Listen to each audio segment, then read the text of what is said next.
currently really early. It's 4:45 in the morning, I think, and I am currently at the 4 Mile Creek trailhead for Mount Sherman, and this is one of the easiest 14ers. Driving up here was actually quite dodgy, at least was actually quite dodgy. It was really rocky. I was driving at like 7 miles an hour really for quite a lot of it, to be fair. So this should only take 3 hours to summit and then maybe 2 hours to get back down. First 14er, let's break some records. Good start. I literally 1 minute into the trail started flying my drone, took like the first shot, and then I just zoomed forwards and I crashed right into the gate. I damaged all of the propellers. I only brought 4 spare propellers instead of a complete set. Okay, I'll speak to you when I've made a bit more progress. A little bit of bad news. I've went as far as I could. I got to the point where it was just before the saddle. Not that I want to exaggerate, but there's like quite a massive ridge of snow. I don't know if the technical term is a cornice. Although I saw people beyond that up like closer towards the summit. Personally, I didn't feel that comfortable crossing that. Coupled with the fact that, so I turn up here now, so up there is the summit of Mount Sherman. And as you can see, the visibility is very poor, and it's only going to get worse in the next like hour or 2 hours. And thunderstorms, when I checked last night, were due like 3 p.m. When I checked today, they were due about 12 p.m. to 1 p.m. I'm not going to go too much by the forecast, and I'm just going to use my eyes and my judgment to look at the sky, and based on my own personal comfort level, I don't feel comfortable continuing on this trail and summiting. So regretfully, I'm going to start making my way back down towards the car, and we'll find a spot to talk about some poker. Right guys, so I am now back down towards the trailhead, and I'll be honest with you, I am quite disappointed in myself. To make the decision to turn back is quite hard. You know, there's definitely some ego involved there. When I was up there, I did actually meet a couple of other hikers, and they still decided to power through despite the weather getting progressively worse. I think the most important voice you need to listen to is yourself. If you don't feel comfortable doing something, I don't think you should let the opinions or the actions of other people affect your decision. So yeah, enough of my failures. Let's change the topic from mountain to poker.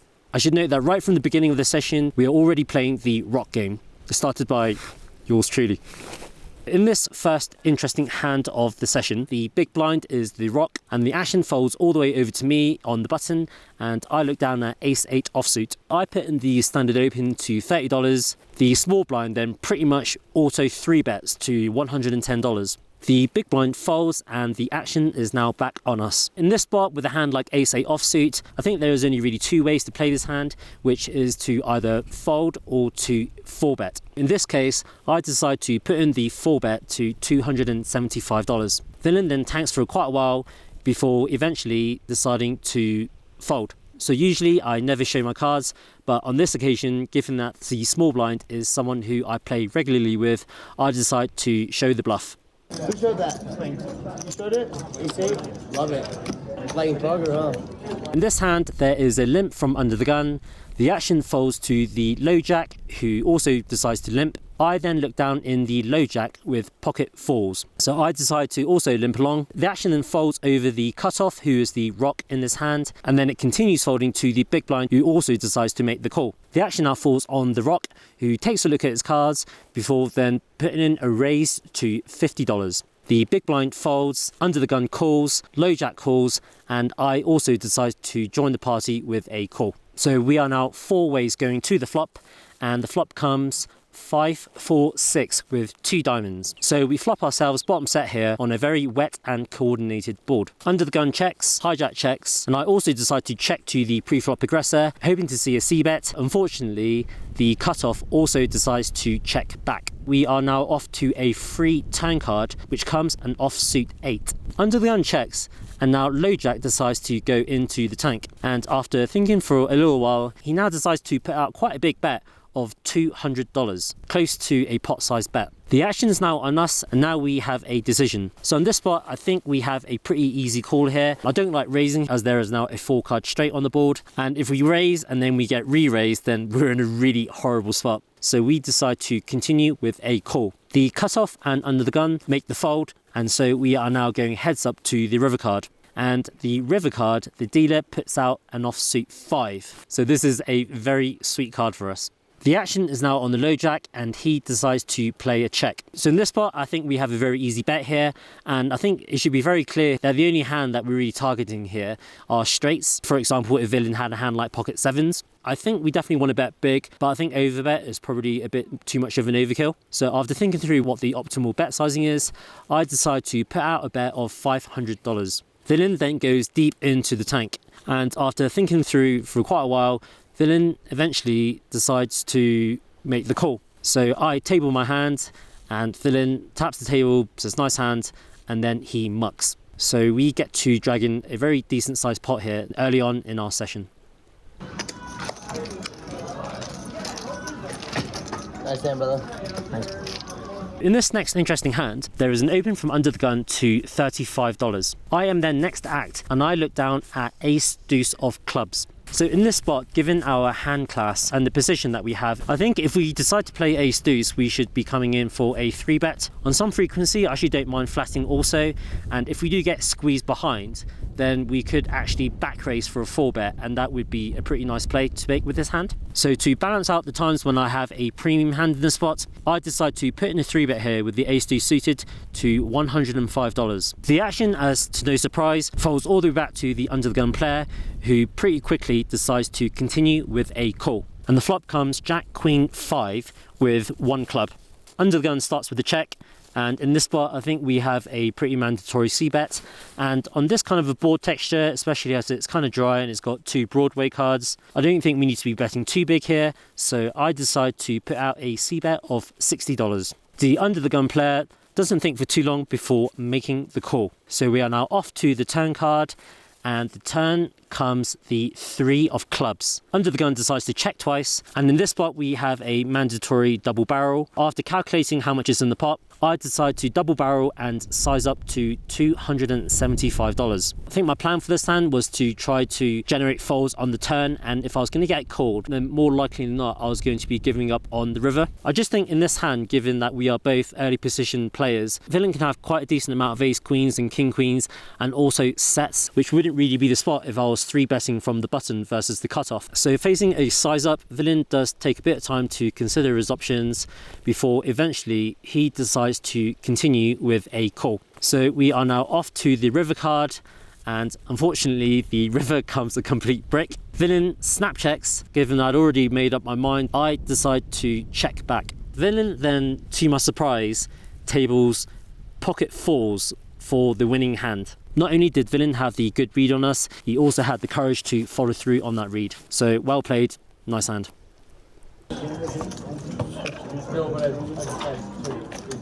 So in this next interesting hand, the action folds all the way to me in the cutoff, and I look down at ace 4 of diamonds. So I put in the standard open to $30. The action then folds back to the hijack, who's the rock in this hand, and also the same villain we've been playing against in the previous 2 hands, and he decides to make the call.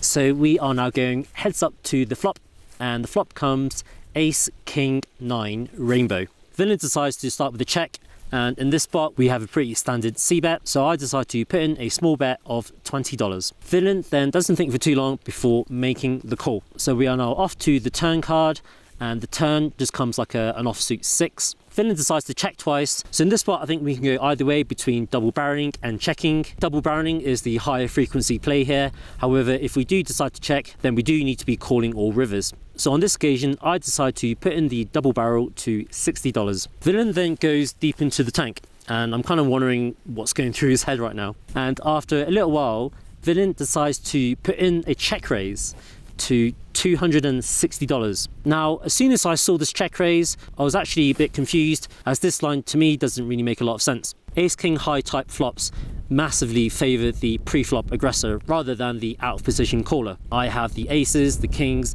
I have the ace kings, I've got the strongest ace-x hands in this spot. So when villain check raises here, especially when there isn't really much that he can be repping here for value, it starts ringing alarm bells in my head. If I decide to call this check raise, my range now looks super strong. There's only repping some kind of random 2 pairs like 9, 6, and the only set that you can really have here is pocket 9s. And aside from those very few select value hands, I think villain could also be bluffing here with some hands like Jack 10 or some Queen 10 for like a gut shot to the nuts. After going to the tank for quite a while, I decide that my pair of aces is still good, so I decide to make the call. So we are now off to a river card, and the river just comes a brick. In this spot, I'm very curious to see what villain decides to do, and after going to the tank, villain decides to play a check. I think we have the best hand, and also I don't think there's any value in us betting here, as we're only going to be betting into traps or complete air. So I decide to check, and villain tables Queen 10 offsuit. I show the winner with the pair of aces, and we get to drag in this pot.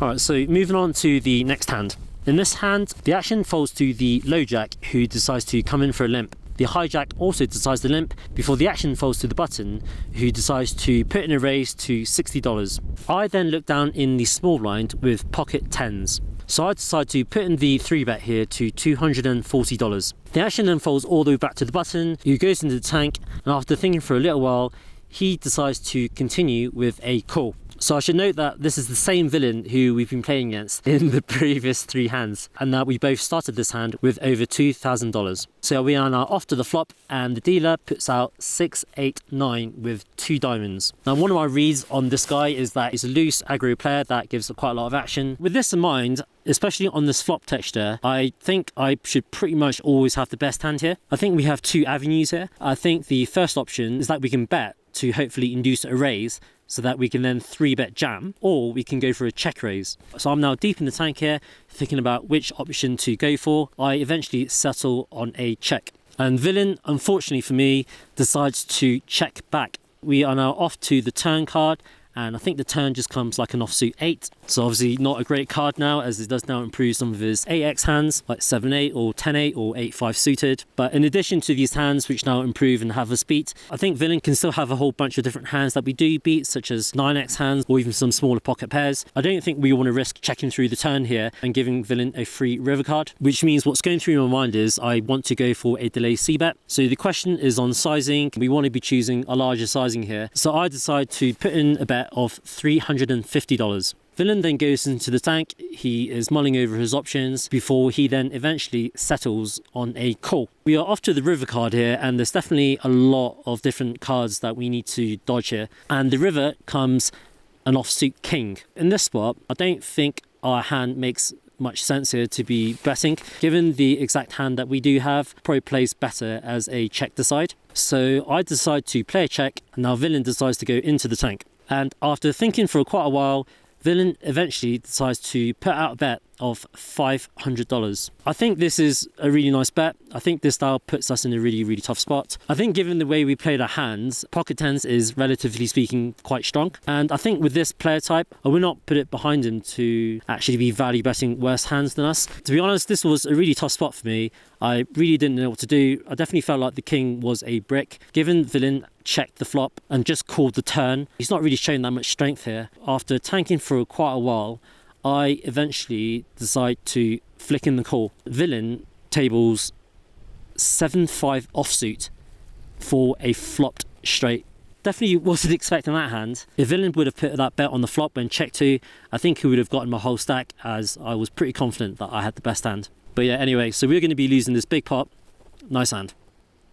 So, in 4 days, or 2.5 days, I did about 4.5 hours. Yeah, so the weather has now gotten progressively worse. Going to have to finish the remainder of the hands from the safety of my own car. Right, so moving on to the next interesting hand, there is an open from middle position by one of the local pros to $40. The action then folds all the way to me in the big blinds, and I look down at Queen 9 of clubs. So I decide to make the call, and we are now going heads up to the flop. And the flop comes 10-7-6 with 2 clubs, so a pretty sweet flop for our hand. We decide to start with the check, and villain then quickly decides to check back. We are now off to the turn card, and the turn comes the 4 of clubs. So it's pretty convenient that the turn card actually improved our hand, because regardless of whether or not we improved, I was going to be barreling quite strong on this turn card, given villain decided to check back on the flop. I think we definitely want to go for a larger sizing here. So after going to the tank, I decide to lead out for $55. Villain then pretty much snap calls. So we are now off to the river card, and the dealer puts out the Queen of Spades. So in this spot, given the way the hand's played out, we definitely want to be firing a second shell here with our full range. We want to bet really strong here on the river to maximise our fold equity versus his one pair type hands, and also to max value for when we do have the goods. After doing a quick calculation on my head of the pot size, I decide to put out a bet of $240. Villain then doesn't really think for too long before then making the call. I table my hand, and villain showed Queen 10 offsuit for a rivered queens up. With the speed of villain's call, villain probably would have been willing to pay a little bit more. Anyhow, nice hand, and we get to drag in this pot.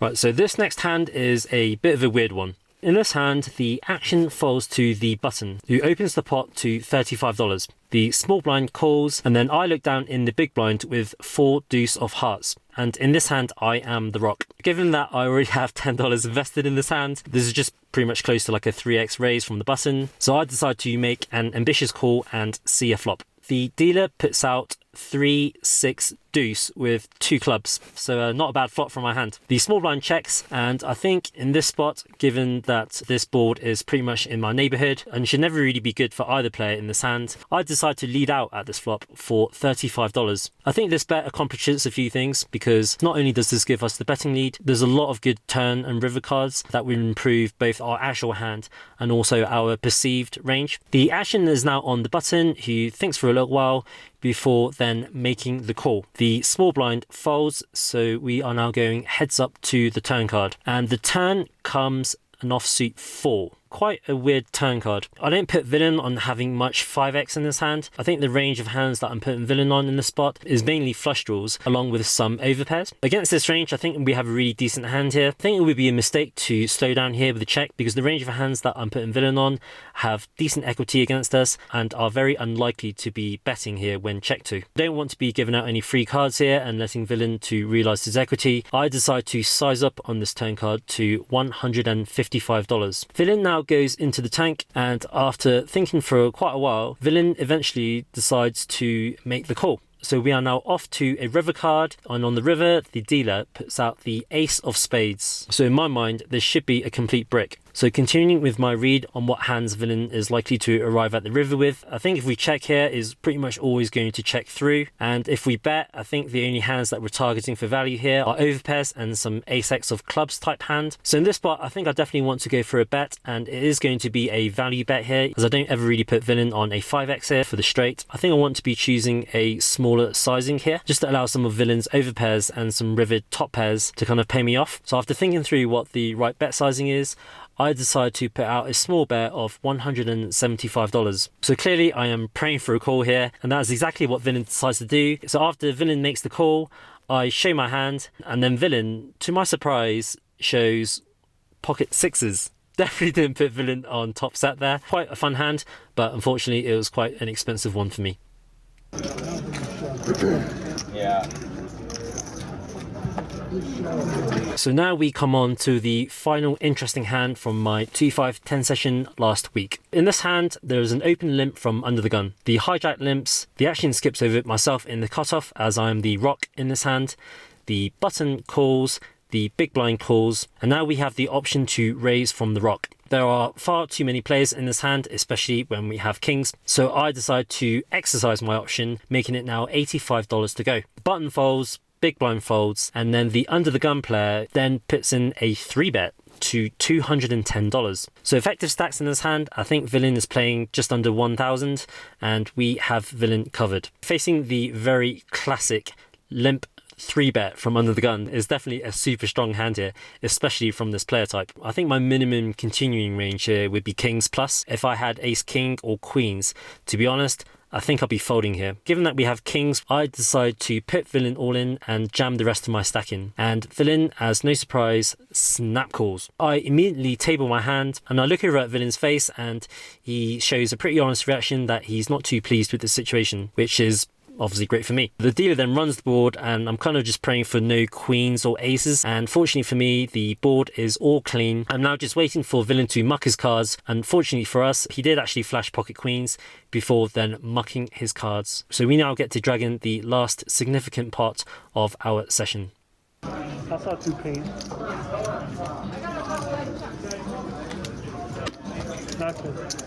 Right, so that now concludes all the hands from my session last week. After that jam-packed session, we managed to end the session up $859. And as usual, as a summary for the week, we managed to end the previous week up $484. I apologize for not being able to summit Mount Sherman and not being able to show you some amazing views. And rest assured, I am at least, if not more, disappointed than you guys for not summiting. Thanks for watching, guys. Hope you enjoyed the poker hands, and I will speak to you in the next video.